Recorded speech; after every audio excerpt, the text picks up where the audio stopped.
상담소 오늘도 구봉기 소장님과 함께합니다. 어서 오세요. 어서 오세요, 소장님. 네, 안녕하세요. 반갑습니다. 네. 자, 오늘 할까 말까 상담소 고민 사연이 또 여기 도착했습니다. 제가 한번 읽어드리겠습니다. 네. 안녕하세요. 정말 급해서 민생연구소에 상담합니다. 얼마 전 적금을 하나 들려고 은행에 방문을 했는데 이자가 생각보다 너무 적어서 망설여지더라고요. 그때 은행 직원이 10년간 납입하면 적금 이자보다 더 많이 받을 수 있다는 말에 상품에 가입을 했는데 집에 돌아와 서류를 보니 생명보험사와 계약한 보험 상품이었던 거예요. 10년이란 기간도 너무 길고 무엇보다 보험 상품이란 점이 영 마음에 걸려서 몇 달만 채우고 해약할까 생각하는데요. 그렇게 되면 이자를 아예 한 푼도 못 받게 되는 걸까요? 해약을 하면 얼마나 손해를 보게 될까요? 얼떨결에 가입한 저축보험 상품 해약을 해야 할까요? 유지를 해야 할까요? 이렇게 질문해 주셨네요. 네. 할까 말까 고민되시죠? 너무 고민되네요. 오늘 이런 고민하시는 분들 꽤 많으실 것 같아요. 예. 네. 일단 소장님, 구봉기 생활경제연구소죠? 네, 맞습니다. 오늘 우리 TBS 라디오 그 김어준 뉴스공장 보니까 김방희 생활경제연구소장님 오셨더라고요. 그래서 아니 시청자들 헷갈릴까봐 예. 우리는 구봉기 생활경제연구소가 네, 플레임이고 예, 그렇죠. 그 유명한 경제평론가 김방희 선생님은 생활경제연구소예요. 그냥. 김학의 네. 선생님은 대기업이시고 저는 구멍가게. 예. 근데 요즘에 부쩍부쩍 잘하고 계신데. 그러니까요. 맞습니다. 네. 바로 이제 들어가서. 네. 자, 이것이 보니까 저는 알 것 같아요. 옛날에 이제 보험회사들이 은행이 보험 상품 취급하고 막 반대하고 그랬었는데 맞아요. 통과됐잖아요. 네. 뭐 방글라데시? 아니죠? 네, 방카슈랑스. 방카슈랑스. 방콕시랑스? 네, 방콕? 방카슈랑스. 예, 뱅크랑. 죄송합니다. 아직 얘기 좀 예. 해봤고요. 이게 어떻습니까? 방카슈랑 당시에 논쟁이 있어서 이제 그러나 좀 제도화 됐던데 많이 가면 팔거든요. 은행 창구에서도. 네, 맞아요. 많이 지금 팔리고 있나요? 네, 지금 일반적이죠. 2003년도에 처음 도입됐고요. 그리고 1단계, 2단계, 3단계 거치고 4단계가 마지막에 전면 개방이었어요. 그때 자동차 보험이랑 종신보험이었는데 그거는 중단된 상태예요. 업계 반대로요. 지금 그러니까 다시 말씀드리면 은행에서 자동차 보험이랑 종신보험 빼고는 다 가입할 수 있는 상태다라고 말씀드릴 수 있어요.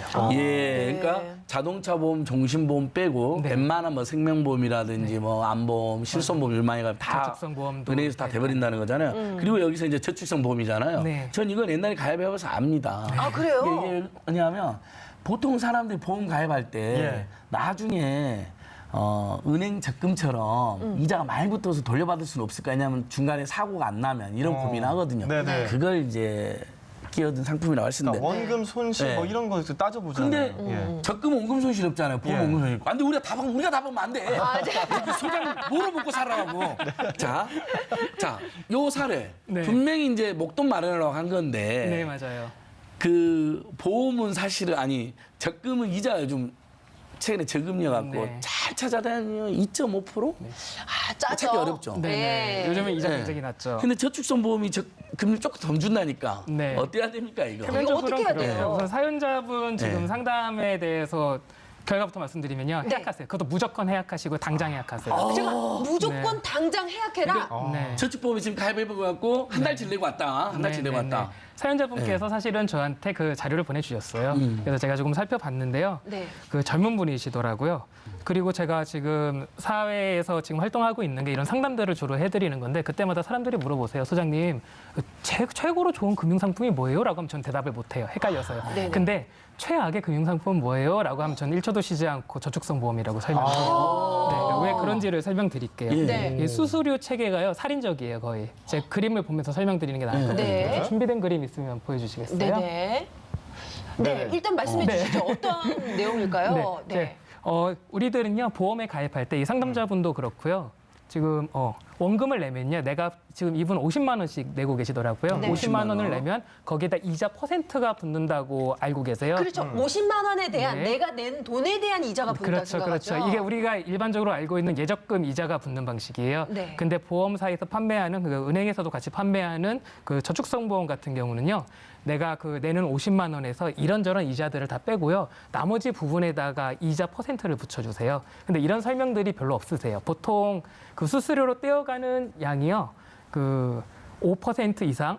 10%에서 20% 사이를 떼가세요. 꽤 세네요. 상당히 수수료가? 세죠. 예, 낮게 봐서 10%로 보더라도요. 지금 이분 같은 경우는 50만 원에 10% 그러니까 5만 원이 빠지고 45만 원의 이자가 붙는 거예요. 네. 그러면은 은행 적금이랑 비교했을 때 뭐가 유리하죠? 은행 적금이 훨씬 더 유리하잖아요. 그렇겠네요. 원금이도 50만 원에 대한 이자가 붙는 거니까. 네네. 이런 설명을 못 들으셨더라고요. 보니까는요. 그래서 당장 해약하시라고 말씀을 드리는 거예요. 지금. 아, 네. 그러면 그 은행을 통해서 보험 상품 가입 시에 주의할 점 네. 이것 뭐 은행이라는 데가 보통은 고객들 입장에서 갔을 때 상담 받으면 신뢰가 갈 수밖에 없거든요. 그럼요. 그럼에도 불구하고 좀 주의해야 될 점이 있다면 어떤 것들이 있을까요? 우선은 은행이 예적금을 판매한다, 저축을 가입한다라는 이미지가 너무 강해서요. 네. 보험 상품을 판매할 때요. 이것이 보험 상품인지를 인지 못하고 가입하는 경우가 많아요. 맞아요. 우선은 상품을 가입하고 집에 돌아오시면 이제 정신이 들잖아요. 그때 이제 그 자료를 보는 거예요. 자료를 보셨을 때 보험사 이름이 하나라도 발견된 보험사 상품이에요. 보험사 상품이니까 그때 정신 차리시고 해지를 하거나 하시면 되고요. 우선은 세 가지를 조금 조심하셨으면 좋겠어요. 예. 첫째, 예적금이랑 절대 혼돈하지 말 것. 네. 이거는 제가 방금 말씀드렸고요. 네. 두 번째는요. 아까 저희가 얘기할 때 금리 얘기를 했어요. 금리 얘기를 했는데 그 보험사 저축성 보험 같은 경우는 금리를 조금 더 주는 그 숫자로는 느낌이 들어요. 하지만 일반 예적금 2%고 보험 상품은 3%, 4%입니다라고 했을 때 그때 가입한 금리가요. 그대로 쭉 유지되는 게 아니고요. 한 달에 한 번씩 계속 변경되는 거니까요. 아, 그래요? 네, 이거 조심하시고요. 네. 그리고 마지막으로요. 금융상품을 가입할 때는요. 좀 얼렁뚱땅 가입 안 하셨으면 좋겠어요. 우리 소비자분들. 그렇죠. 네, 이거 아유, 조심하셨으면 좋겠어요. 근데 그러니까 소장님, 예. 이게 이제 저도 그 설명 드릴 것 같아요. 적금은 예. 자기가 또 이렇게 잘 넣으려고 하다가 돈이 갑자기 안 벌리고 집안 일이 생기면 누가 큰 맹 걸리면 못 넣게 되면 해지하잖아요. 네. 네. 적금은 약정된 이율까지는 아니어도 보통 은행 금리까지는 해서 준단 말이죠. 예. 방금 구조에 말한 이 보험은 보험이기 때문에 위험을 보장해주는 비용을 빼버리기 때문에 대부분 그렇죠. 원금 보장 안 되잖아요. 우리가 그건 알잖아요. 그 위험 비용을 네. 빼고 빼버리니까 원금이 보장 그렇죠. 안 돼요. 그게 약간 말씀하신 네. 수수료라는 개념인 것 맞습니다. 같은데요. 그래서 처음에 특히 한 1년 전에 해지하면 거의 원금을 거의 못 받고 주잖아요. 네, 맞습니다. 그게 아까 몇 년 더 넣으면 원금 거의 근접해 한데 그래서 보통 7년 이상 돼야 넣으신 거 원금이 어떻게 돼요. 하셨어요? 그렇게 한 원금 될 때까지 기다렸던 미련한 놈입니다. 제가 손에 안 보려고. 네, 알겠습니다. 근데 그것을 만약에 적금에 넣어놨으면 저는 이자 더 받았죠. 그러니까요. 예. 그 사실 이 은행에서 뭔가를 권유하고 그렇다 보면은 그냥 괜찮지 않을까라고 덜컥 이렇게 가입하신 경우가 많은데 오늘 잘 들으셨죠? 그래서 소장님 말씀 들을수록 이분 빨리 해지를 해야 될 것 같은데요. 자, 그러면 이 주인공 어떻게 해야 되는지 이 키워드로 좀 설명 좀 부탁드리겠습니다. 네, 첫 번째 키워드 보여주세요. 네, 저축보험 철회는 땡땡 이내. 15일 이내입니다. 아, 15일 이내에. 진짜 빨리 해야겠다. 예. 이거 10월 이내 하면 소리 없이 네, 체류- 손해 없이 낸 돈 그대로 돌려받으실 수 있고요. 아, 그냥 이건 15일은 묻지도 따지지도 않고 무조건 할 수 있는 거죠? 네, 취소를 하는 거예요. 말 그대로 청약 철회고요. 네. 그 보험에 가입을 하면은요, 보험 증권이라고 해서요. 보험사에서 보험 내가 가입한 내역을 받아봐요. 네. 그걸 받아보고 나서 15일 이내에 처리를 할 수 있습니다. 네. 이게 날짜 계산법이 중요해서 이건 알려드려야 될 것 같아요. 네, 초일은 불산입해요. 그래서 증권을 받은 날이 1월 1일이면요, 16일까지가 1일 빼고 네, 1일 빼고요. 그리고 불산이 네, 산정하지 않는다. 마지막 네. 날이 토요일이거나 아니면 공휴일이면요, 그 다음 날을 마지막으로 봐요. 아, 이거.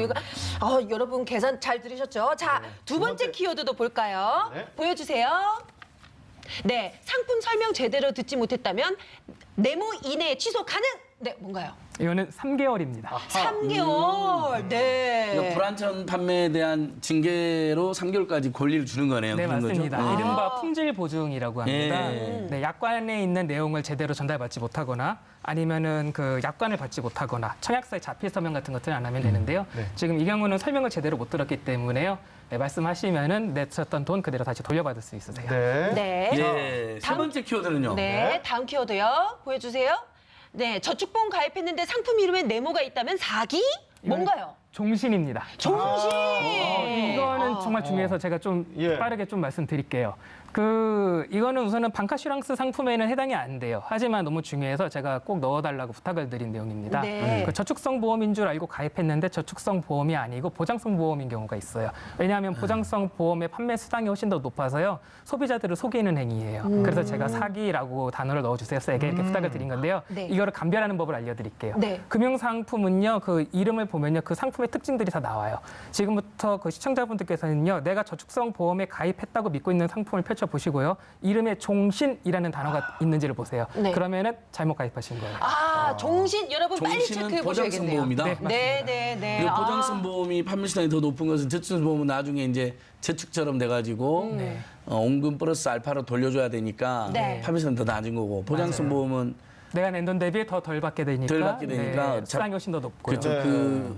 네. 그만큼 수당을 더 보험 주고요. 판매인이라 해야 되나 모집이나 네. 수당이 네. 더 가니까 네. 그렇게 사기를 치는 경우가 있다는 거네요. 네, 관련해서 이제 보험과 관련된 뭐 사기 의심 신고 이런 것들은 저축보험 방카슈랑스 부조리 신고센터가 있고요. 또 금융감독원 국번 없이 1332를 이용하시면 된다고 하니까요. 홈페이지도 이용해 보시고 참고하시면 되겠습니다. 그리고 네. 금감원 국번 없이 113